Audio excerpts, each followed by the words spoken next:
What's going on, everybody? I am FM Vipera, and welcome to this new little web series I'm starting here called Dafuq That I Just Watch, where I will be chronicling some of the more screwed up things that I end up watching either by accident or on purpose. And we're going to start with Monster Musume, Everyday Life with Monster Girls, because I got bored on Hulu one day and came across this and watched it front to back.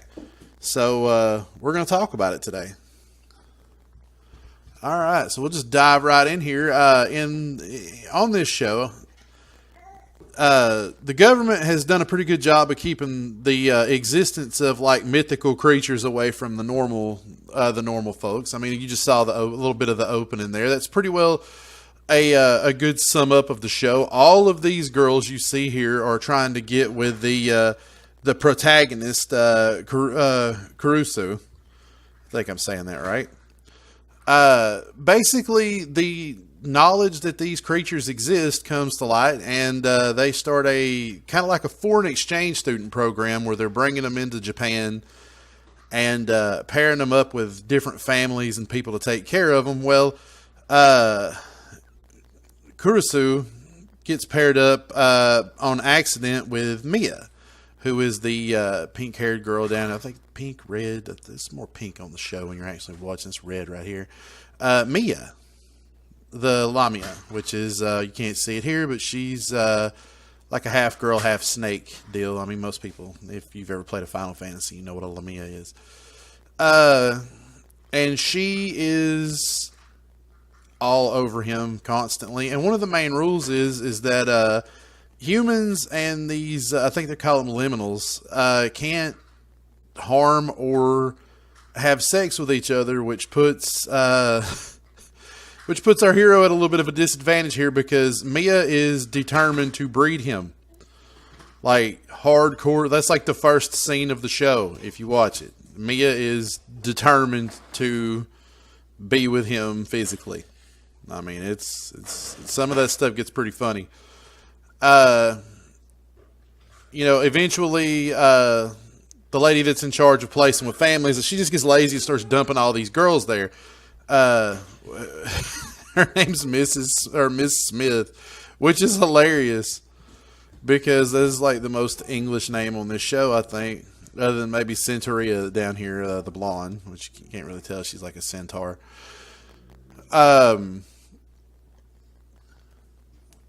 Which I think Miss Smith, Agent Smith, whatever you want to call it, I think she has something for the protagonist on here too. I'm not 100% sure. And the girls are all jealous of each other. To me, that's it's pretty realistic with the jealousy in a situation like that. But they're all trying to hook up with him. Every single one of them. They finally do amend the rules halfway through the show, I think, where they can get married and he has to make a choice, and they are just all trying to throw themselves at him or force themselves on him, just whichever way they can.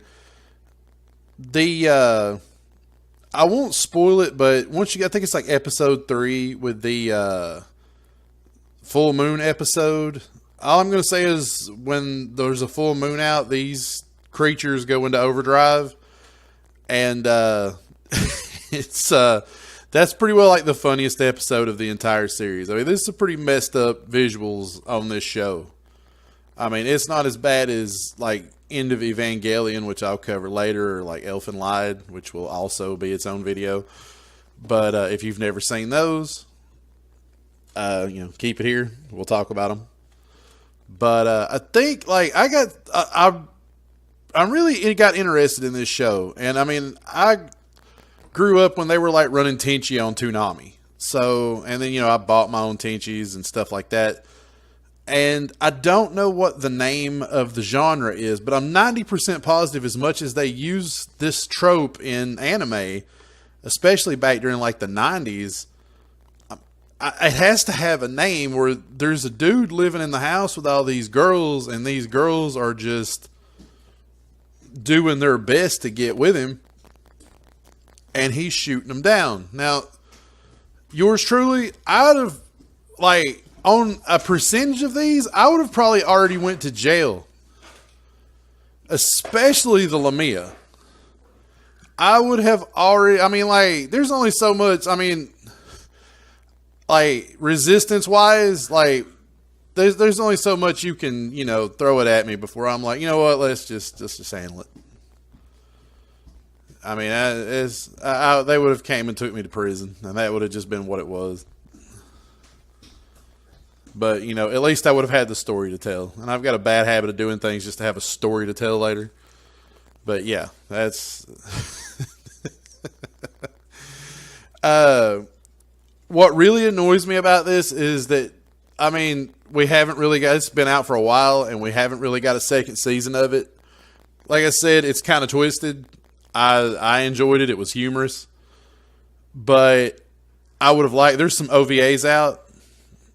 And they're pretty good, but there's not really much closure to the story. And I don't think there isn't in the manga either, but I mean, that's worth a look. I don't read much manga. I need to actually do something about that.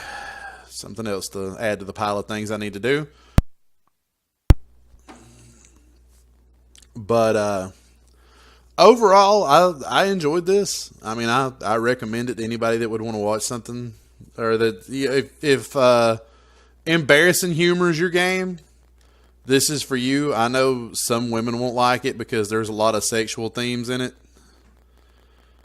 I mean, that was just kind of part of the humor for me. You know, I find stuff like that funny. But, baby yelling in the background.